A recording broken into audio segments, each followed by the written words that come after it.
એક સમઘનની સપાટીનું ક્ષેત્રફળ 1734 ચોરસ મીટર હોય તો તેનું ઘનફળ કેટલું થશે? એક્ઝેક્ટ આગલા કરતા ઉલટો દાખલો છે. શું આપ્યું છે તમને? સપાટીનું ક્ષેત્રફળ એટલે 6l² બરાબર 1734. છોકરાઓ હા ને? તો l² બરાબર કેટલા થાય? 6 દુ 12, 6 દુ 12, 6 અઠા 48, 6 નવા 54. તો l બરાબર કેટલા થશે? 17. આનું વર્ગમૂળ નીકળશે 289 નું. જીગા બરાબર છે. થઈ ગયું નહીં?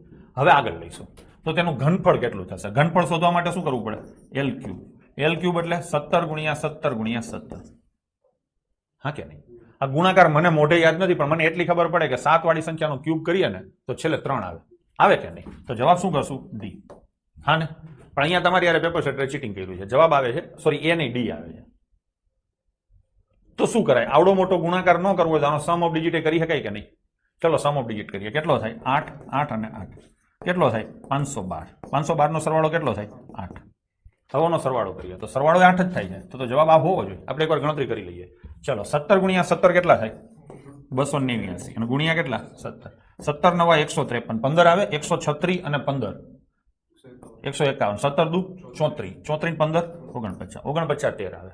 જોયું? બરાબરનું ચીટિંગ હતું. તો આન્સર શું આવશે? ડી.